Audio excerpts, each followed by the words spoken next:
So welcome to my second talk, the threat of MEV centralization, an anatomy of the transaction supply chain. This is already my second talk of the day.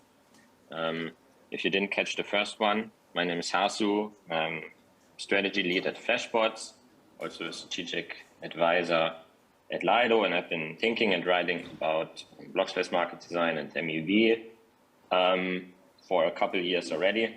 So back in the day when designing your block space market was easy and MEV didn't exist. And the only threats we had to worry about were things like selfish mining attacks and so on. So in this talk, I want to build on a new mental model that Stefan of Flashbots introduced in his first talk of the day, and we call it the MEV or transaction supply chain. This supply chain includes all of the major parties that are involved in, starting from the user, getting a transaction included on chain. One second. So it starts with the user. The user has an intent to transact, and they express this intent to the wallet. The wallet turns it into a transaction. And then some transactions get picked up or manipulated by searchers and turned into bundles. Some don't. And then a builder will select the transactions to be included in the next block, send this block to a miner or validator who will attest to it. So we often talk about the guarantees that we want to get from public blockchains. And one major one is censorship resistance.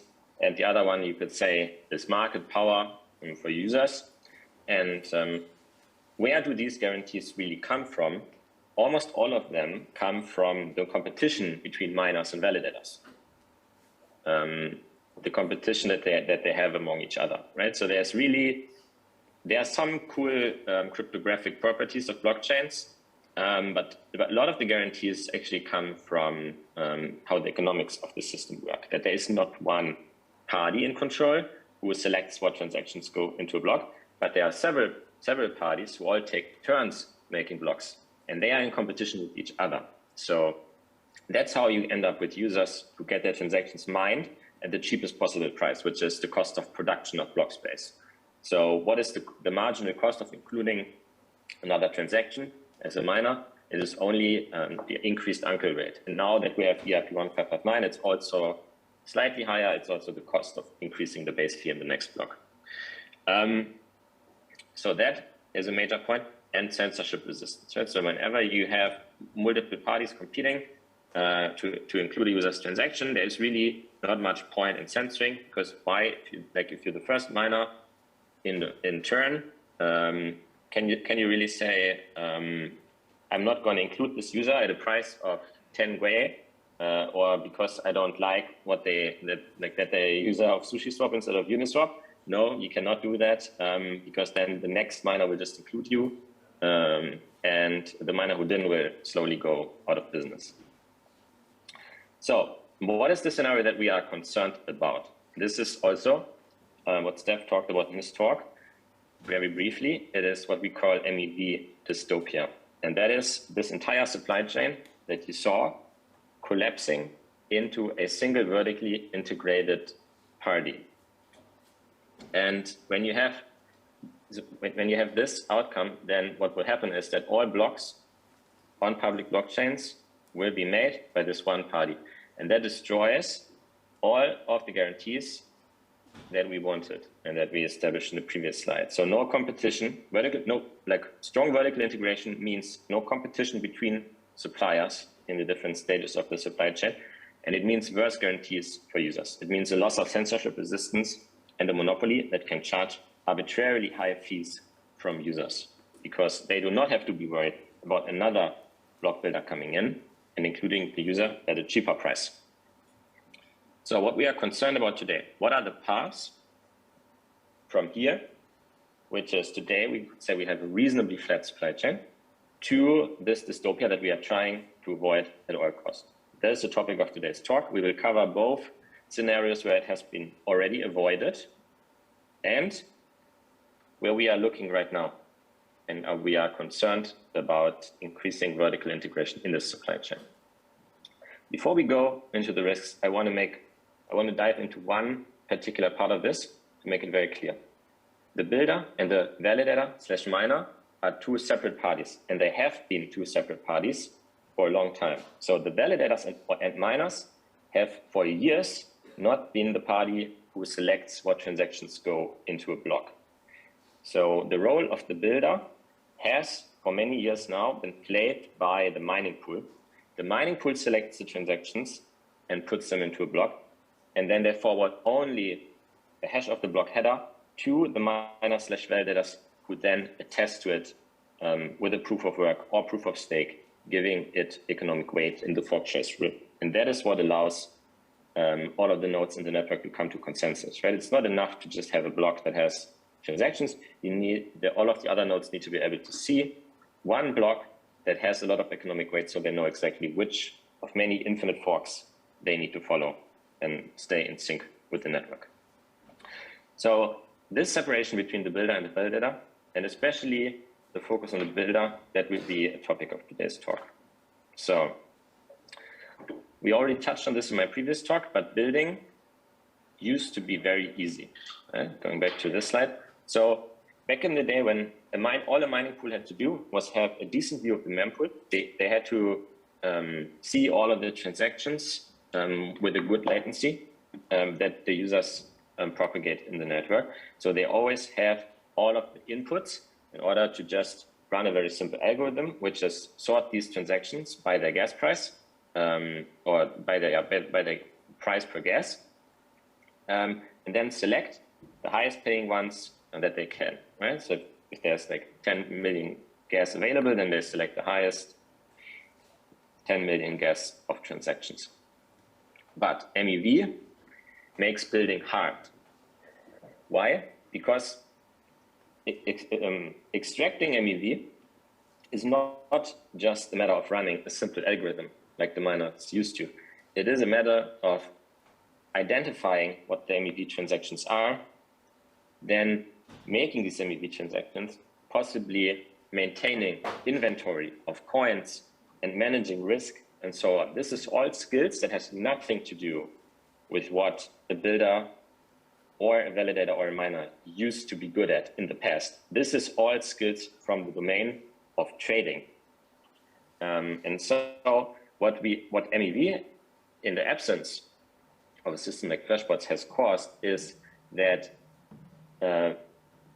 miners and builders, they had this incentive, or they had to become trading firms or traders in order to most efficiently extract the MEV that is available. And they have no choice. If they don't, then some other miner will do it, and they will make more money than them and slowly crowd them out of business. And so back in 2020, before Flashbots launched, there was already some of this vertical integration going on. As some mining pools were starting to strike exclusive deals with trading firms, and this would have been very problematic. Right? This is the first step on the road to a single dominant party who can make blocks more efficient and who may not be open for other searchers to join, and not be open to transactions for all users, and not be open for hash power from all validators. So this is what we had to prevent, and that's when Flashbots entered the picture with MEV-GAF. So what MEV-GAF is, it is an Ethereum client that the builders could run, so the mining pools, and it connected to an off-chain auction where searchers were competing for MEV extraction. And we already covered some of this in the previous talk, but this auction, it had a better block space market design that allowed searchers to express more complex preferences. For example, say exactly where they want the transaction to be in relation to other transactions. And it also had the nice properties of atomicity. So one transaction could not execute without all of them executing. And you could not, if your transaction failed, it would never land on chain. So this was really a system that was tailor-made for MEV extraction, and it quickly gained almost 100% market share among the builders. And so as a result, you end up with this open system instead of a closed one. So we have sort of a vertically integrated, like a builder that's sort of integrated with searchers, but does it in a very open way. It makes the best block available to all validators and makes the hash power from these validators and miners available to all searchers. So it acts like a trustless API between the validator and the searchers. Now, 1 to 2 years later, we are looking at some new challenges that threaten the piece that we have right now, you could say, in this supply chain. And that is one of exclusive order flow. So what is exclusive order flow? That is transactions that some builder or searcher can use that other searchers or builders can't. Right? And the question is, why is this useful? So a builder, for example, who controls a sufficient amount of order flow that other builders have no access to, they can always reliably make blocks that are better than the blocks of other builders and always win. Right? So it's basically the same thing as with MEV. There is something that lets you make more money. So you take it away, like you take it for yourself and you take it away from your competitor and you use that in order to create a monopoly position in the supply chain. And so that is something that we are concerned about. So you might ask, why would users go along with this, right? I mean, the answer is very simple, because they get paid, okay? As a user, getting paid to transact is a really nice feature. So, but the problem is in the short term, so it's very good in the short term, but in the long term, it leads to a scenario where, you know, the liquidity basically fragments into dark pools the same way it does in TradFi. So there's no global liquidity, there's no global market price, and even worse, you end up with this one party that can monopolize the supply chain and extract a lot of rent, or start extracting a lot of rent from users and other participants of the supply chain. And so the question is, how can you prevent that? First of all, same as with MEV, we have to acknowledge that users and wallets will follow their short-term incentives. Okay, so if somebody can pay users for their order flow, then there might be some who will say, no, we are not going to do this for ideological reasons, but most of them will not. Yeah? So really, you are in a race to who can pay users the most to transact. And so a system that wants to compete with that also has to compete on paying users for order flow. Some very simple ideas here would be, so if a user transaction creates MEV, then this is some very obvious, like you don't even have to supply any capital from the outside, and you can just capture that MEV and start paying it back to them. And we are raising a conjecture here. So Flashbots is a vertically integrated block builder to generate the maximum MEV, but it is open and permissionless. So you could say that Flashbots is sort of this thing that we said we were worried about, which is it's a block builder that's integrated with an MEV market. But the difference is that it's open and permissionless. So is there an equivalence here for order flow? Does a system exist that is decentralized and that can pay users more for their order flow than any centralized system can? And I think this will be a very important research question for the next 1 to 2 years in crypto. The third challenge is Flashbots and none of its competitors currently give block builders and validators exposure to cross-chain MEV. So why is this important? So in a cross-chain world, in a single domain world, you have this concept of atomic transactions, right? So you have two transactions and they only execute together, but you never have one without the other. So this doesn't exist in a cross-chain world. And if you're a trader who wants to do any kind of trading cross-domain, then what you end up with is you end up with a lot of additional execution risk.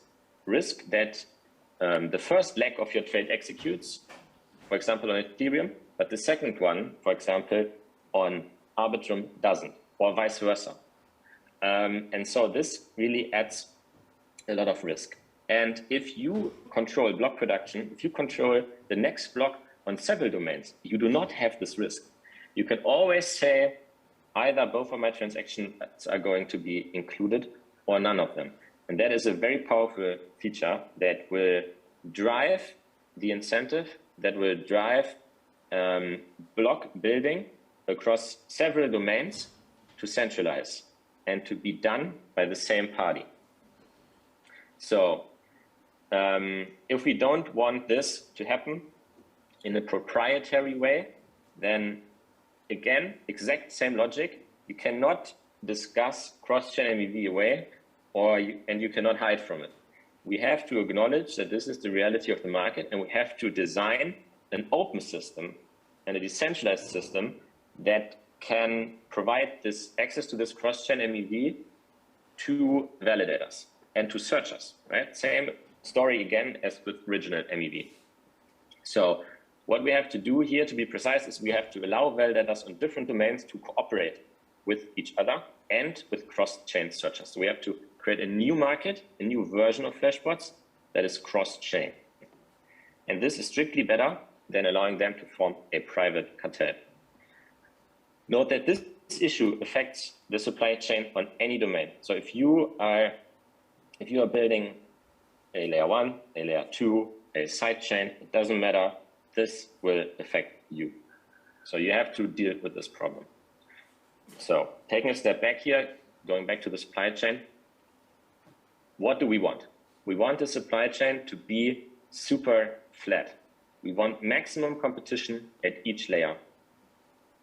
And we want order flow that is private in the sense that it's not subject to front running or other forms of financial harm to users, but we want it in an open domain. So we want searchers and builders and validators to have access to this order flow in a way that respects the user preferences. And we want the barriers to join the supply chain at any stage to be low. So this is what creates the best guarantees for users of public blockchains.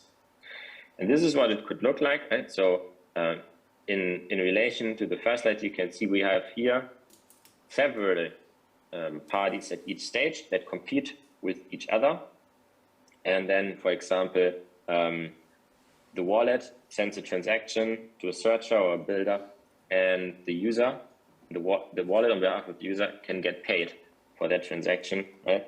You have between the searcher and the builder, you have the type of MEV auction that we know today. Between the builder and validator, you have a system like MEV Boost or PBS, going back to Vitalik's talk earlier. So this is sort of the end game that we envision. What are the takeaways? The biggest risk from MEV is that of vertical integration in the transaction supply chain. The supply chain meme that we presented today is a useful mental model for understanding where incentives drive this risk of vertical integration. And what we do at Flashbots, but also in collaboration with all of you and the research community and the builders, we have to identify what the paths are that lead to this MEV dystopia and to this vertical integration in the supply chain. And we need to make sure that we create alternate systems that are available to all, that will prevent the need or the ability for these private integrated systems to win. And we need to do this in order to keep public blockchains centralized and censorship resistant. We need competition in each part of the supply chain. And achieving that, keeping the supply chain flat, will come down to creating the APIs for trustless collaboration between the different suppliers, right? So what Flashbots does is, for example, to go back to that, we have a trustless API between searchers and miners. It's not completely trustless, but it's trustless enough to have wide adoption today. And that is really important, because if a lot of trust was required between searchers and miners to work together, then a private system would always outcompete a public one. You need to create trustless APIs between the different parts of the supply chain, meaning between searchers and builders and validators, and in the future also between wallets and searchers and builders, in order to start paying users for their order flow. The final takeaway: a lot of power and responsibility will accumulate in this builder role, right? Creating the API to the validator and creating the API on the other side to the searchers, and creating the API on the third side to wallets and users to start paying for order flow. So this is what we see as the hardest challenge in keeping public blockchains decentralized, and that is what Flashbots will focus on in the years to come. We want to create a decentralized block builder that can outcompete any centralized one, and that keeps public blockchains competitive and decentralized. Thank you. I'm now taking questions.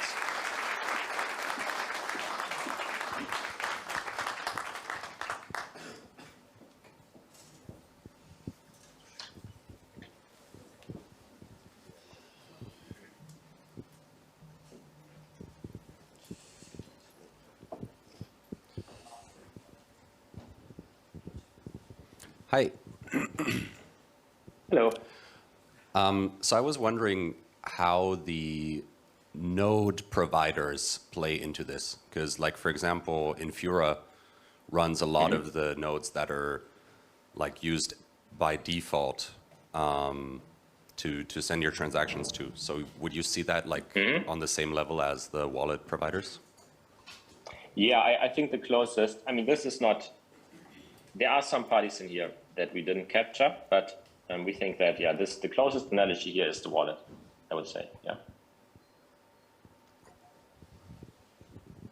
Hey, Hasu. You said that validators across different chains can bring them into synchrony and eliminate the risk of cross-chain transactions. Do you see validator set overlap as a significant issue in the future when multiple chains share a huge portion of stakers? Yeah, I think this is what we are gravitating towards. In the absence of a builder that gives access to the cross-chain MEV. So I think what will more likely happen is that the validators will be able to be separate parties. Although in practice, I mean, if you look who are like the professional validators and node operators across all proof of stake blockchains, there's a huge overlap right now for other reasons. Why? Because it's, I mean, a lot of the same skills, basically, like a lot of the skills that it takes to be a good node operator on Ethereum transfer one-to-one to being a good node operator on Solana and Terra and so on, right? So you will have probably a large overlap, but not because of the existence of cross-chain MEV. I think this will rather lead to the same block builders making the transactions or the blocks on all domains, and then you will have like a more diverse set of validators listening and connecting to this, hopefully in the public domain, cross MEV builder.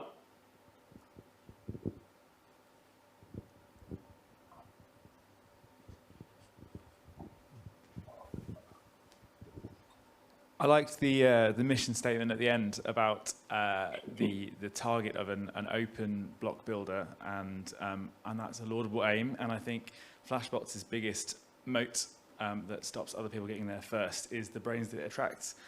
But in the long term, do you not think that a non-open builder is still going to win one day?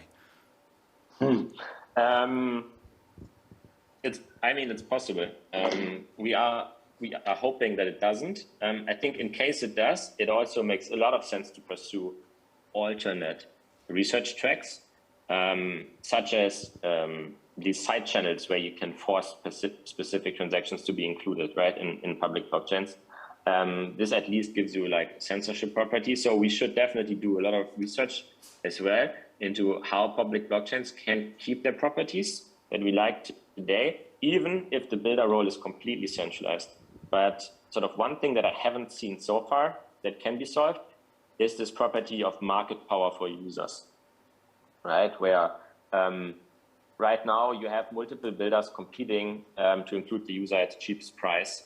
And if you have one party, like even like technology like the CR lists, they don't help you with that. Like this party can still charge arbitrary amounts of rent from users. I think, I mean, there are a lot of things that we have to explore here, like a lot of advantages that go into being like a cross-chain builder, for example, inventory management across both chains, right?